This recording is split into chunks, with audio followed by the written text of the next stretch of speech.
Mo kí àwa ọmọ Ọlọ́run,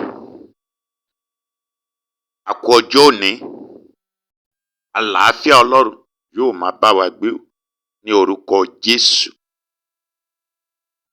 Ohun tí a fẹ́ gbàdúrà lé lórí lónìí, òun ni mo pè ní àjàgà. Àjàgà. Sọ wípé, Olúwa Ọlọ́run mi ò, gbé àjàgà búburú kúrò ní ọrùn mi ní orúkọ Jesu. Olúwa Ọlọ́run mi ò, gbé àjàgà búburú kúrò ní ọrùn mi ní orúkọ Jesu. Àmín. Mo kí wa lẹ́ẹ̀kan sí pé a kú ọjọ́ òní, àánú Ọlọ́run àti ààbò rẹ̀ kò ní fi wá sílẹ̀ ní orúkọ Jesu. Àjàgà ni àkòrí ọ̀rọ̀ wa tí a fẹ́ fi gba àdúrà. Àjàgà ni àkòrí ọ̀rọ̀ wa tí a fẹ́ fi gba àdúrà. Tí a bá wo ní ìwé Jeremiah 28 verse 2-3, ẹ gbọ́ ohun tó wí. Báyìí ni Olúwa àwọn ọmọ ogun Ọlọ́run Ísírẹ́lì wí pé èmi ti ṣẹ́ àjàgà ọba Bábélì. Èmi ti ṣẹ́ àjàgà ọba Bábélì.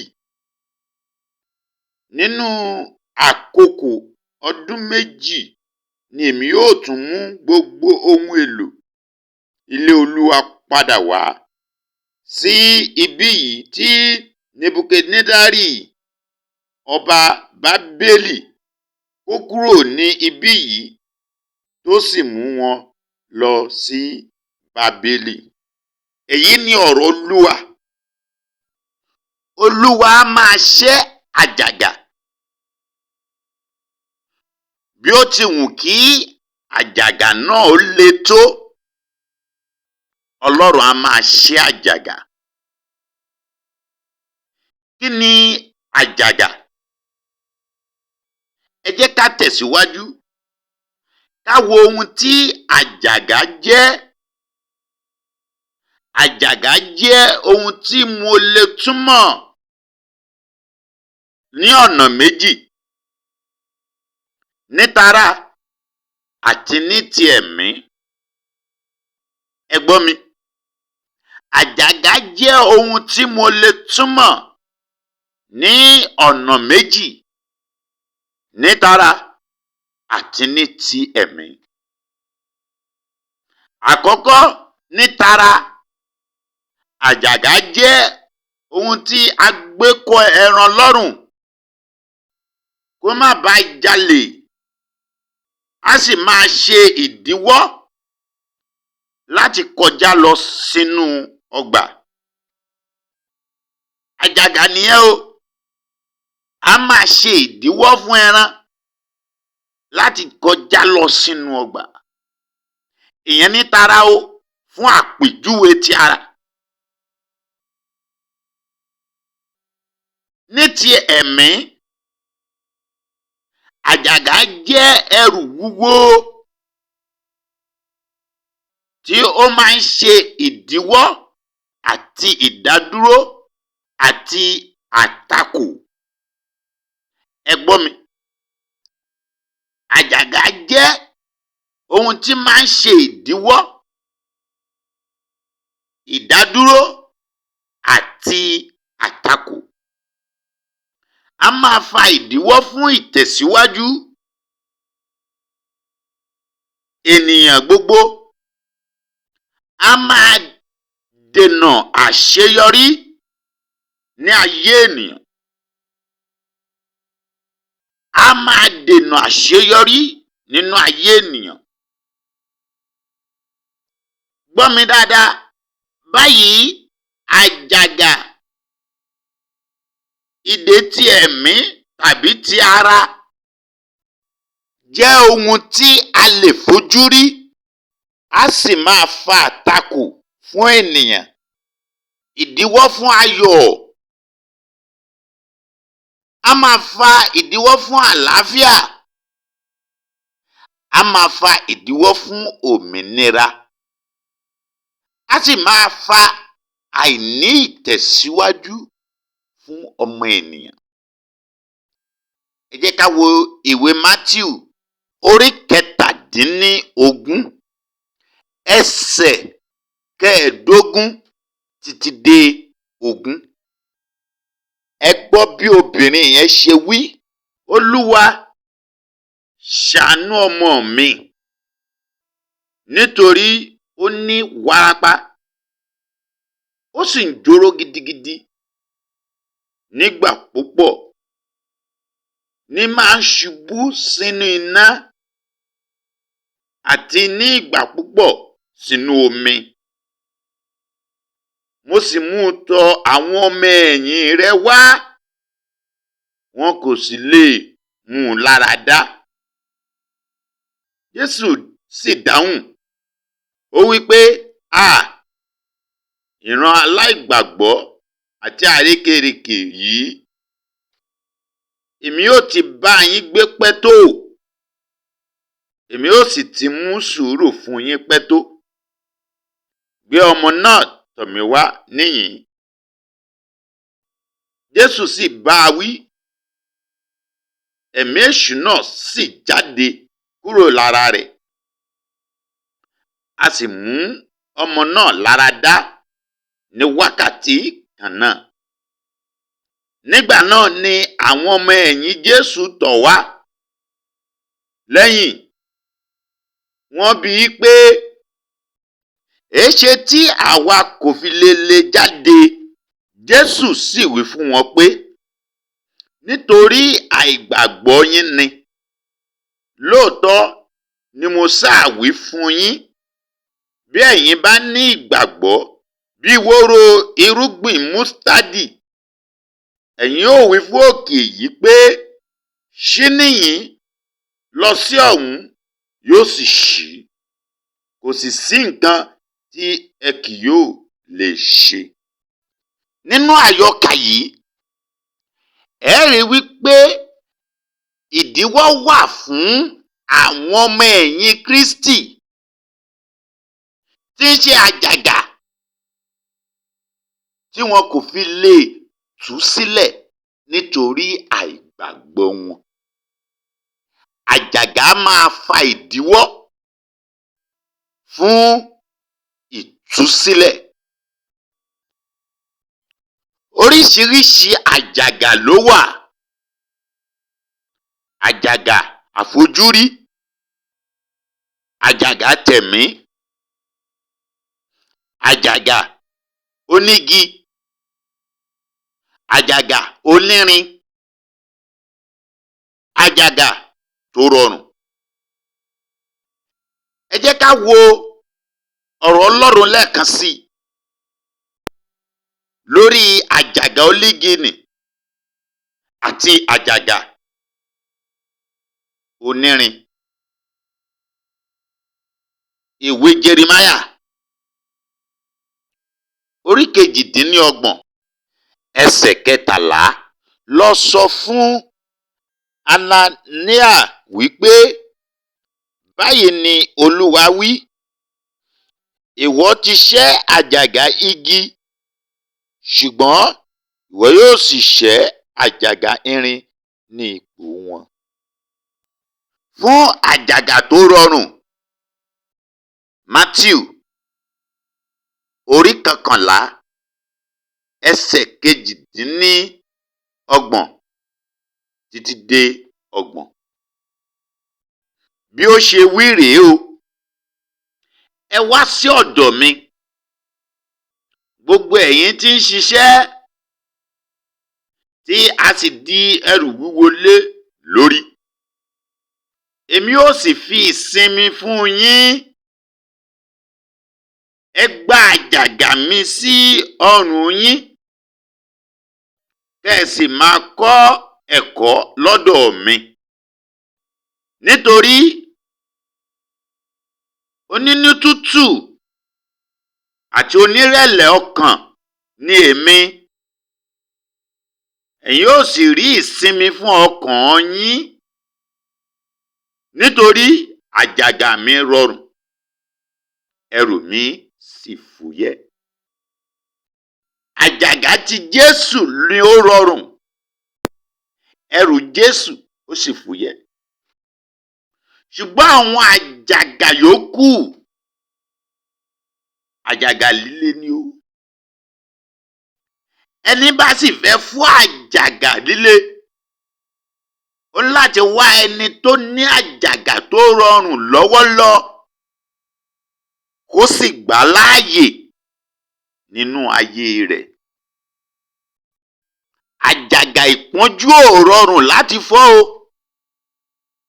Bẹ́ẹ̀ ni àjàgà ìṣẹ́ ò rọrùn láti fọ́. Àfi tí ènìyàn bá ní Jésù Kristi ní Olúwa rẹ̀ àti olùgbàlà rẹ̀ ló tẹ́ lọ fún àwọn àjàgà wọ̀nyí o. O fẹ́ fún àjàgà ìrọmọbí, o ní láti gba Jésù sínú ayé rẹ̀. O fẹ́ fún àjàgà ìpọ́njú, o ní láti gba Jésù sínú ayé rẹ̀. Ẹ̀yin náà ẹ wò ó, àjàgà àìsàn wárápá tí ń ṣe ọmọbìnrin nì, àwọn ọmọ ẹ̀yìn ò lè fọ́, nítorí pé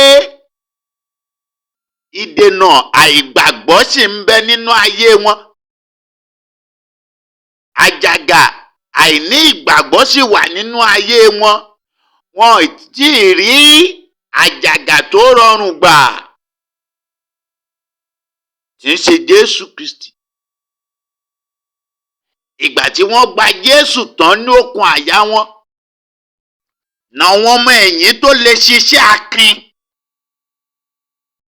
Mo wí fún ọ, kó o tó lè fọ́ àjàgà, o ní láti gba Jésù ní Olúwa àti olùgbàlà rẹ̀. Àní o fẹ́ mọ ọ̀nà tí o lè gbà bọ́ kúrò nínú àjàgà búburú ọrùn rẹ. Òótọ́ ni pé ìwé Àìsáyà fi yé wa pé ìfẹ́ àmì òróró yàn ó ń fọ́ àjàgà. Àìsáyà 10:27. Jésù ní ìfàmì òróró yàn tí ó ga jù tó lè fọ́ àjàgà ayé ẹ̀dá o. O tún wá ń béèrè pé kí ni ọ̀nà tí a lè gbà fọ́ àjàgà? Ọ̀nà tí a lè gbà fọ́ àjàgà ni Jésù Olúwa àti olùgbàlà wa. Ẹni tó ti pa ikú, pa ẹni tí ó ní agbára lórí ikú run pátápátá, tí ń ṣe Lúsíférì. Àbí ò gbọ́ bí ìwé Hébérù orí 2 ẹsẹ̀ 14 dé 15 ti wí? Ẹ jẹ́ ká kà á. Ìjẹ́ níwọ̀n bí àwọn ọmọ tí ń ṣe alábàápín ara òun ẹ̀jẹ̀, bẹ́ẹ̀ gẹ́gẹ́ ni òun pẹ̀lú sì ṣe alábàápín nínú ọ̀kan náà, kí ó lè ti ipa ikú pa ẹni tí ó ní agbára ikú run, èyí ni Èṣù, kó sì lè gba gbogbo àwọn tí ó ti ìtorí ìbẹ̀rù ikú wà lábẹ́ ìdè lọ́jọ́ ayé wọn gbogbo. Kó lè gbà ọ́ kúrò lábẹ́ ìdè, kó lè gbà ọ́ kúrò nínú àjàgà. Gba Jésù Kristi gbọ́ o, nítorí òun ló lè fọ́ àjàgà ọrùn rẹ. Àní Jésù ní ẹni tí àjàgà rẹ̀ rọrùn, ẹrù rẹ̀ sì fúyẹ́. Gba Jésù lónìí, màmá àti bàbá, kí àjàgà ìpọ́njú, òṣì, ìranù, ìmọ̀tẹ́para, ìréde òru, àjàgà irọ́, káfipá wówó kó lè fọ́ dànù kúrò nínú ayé rẹ̀. O nílò Jésù Kristi olùgbàlà. Ká tó wọnú àdúrà, màmá àti bàbá, ẹ̀gbọ́n àti àbúrò tó ń gbọ́ mi, ọ̀nà kan ṣoṣo tó o lè gbà tí wàá fi fọ́ àjàgà ọrùn rẹ yìí, òun ni kí o gba Jésù ní Olúwa àti olùgbàlà rẹ. Bí o ṣe ti gbọ́ ọ̀rọ̀ Ọlọ́run yìí, o wá fẹ́ jáde kúrò nínú ẹ̀ṣẹ̀ kí a lè já àjàgà ọrùn rẹ dànù. Ọ̀nà àbáyọ rèé o. Gba Jésù Kristi lólúwa, kó o sì máa wí tẹ̀lé mi wípé, Jésù Olúwa, mo gbà báyìí pé àjàgà ń bẹ lọ́rùn mi. Ìwọ ló lè gbé àjàgà wíwò yìí kúrò lọ́rùn mi. Mo gbà ọ́ sínú ayé mi. Wọnú ayé mi wá. Máa bá mi gbé, kó o sì gbé àjàgà, ẹrù wúwo, ìdààmú, wàhálà àti òṣì kúrò nínú ayé mi. Èmi á máa sìn ọ́, ìwọ yóò sì jẹ́ bàbá mi. Jésù Olúwa wa. Àmín. Mo kí wa kú oríire. Ayọ̀ ti jẹ́ tiwa. Àjàgà búburú ti kúrò ní ọrùn wa.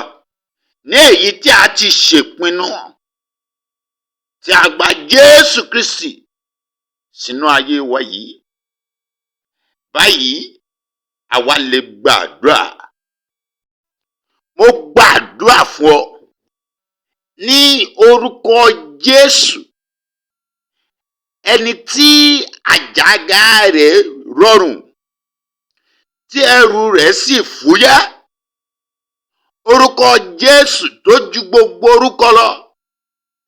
Gbogbo ìdè tí ayé fi dè ọ́, àjàgà ìpọ́njú tí ń bẹ ní ọrùn rẹ, lórúkọ Jésù kó já. Ní orúkọ Jésù, gbogbo àjàgà ìnira, àjàgà òṣì, ohun ìṣẹ́ tí ayé gbé wọ̀ ọ́, iná ẹ̀mí mímọ́ já dànù ní orúkọ Jésù. Iye àwọn tí ó bá rí àmì ṣe, àjàgà ìrọ́mọbí tí ayé gbé wọ̀ ọ́, já ní orúkọ Jésù. Àjàgà ìranù, àjàgà ìní, àjàgà ìnólùrànlọ́wọ́ tí ó wọ̀ bí ẹni ń wáṣọ ní ọrùn rẹ yẹn, ní orúkọ Jésù tó ju gbogbo orúkọ lọ, kó já bẹ́ẹ̀ ní orúkọ Jésù Kristi. Àjàgà Bábílónì lọ́rùn rẹ tó ń fà ọ́ wọnú ẹ̀ṣẹ̀, kó wó ní orúkọ Jésù Kristi Olúwa wa. Àmín ní orúkọ Jésù. Àdúrà wa ti gbà. Olúwa ṣeun. Àwa ọmọ Ọlọ́run, a kó àdúrà fún àdúrà lórí ìlàkọjá mìíràn. A lè pe iléeṣẹ́ ìránṣẹ́ Easy Yoke Gospel Ministry sórí nọ́mbà yìí 080 60 72 70 91. Ire la ó fi pàdé. Jésù ni Olúwa. Thank you.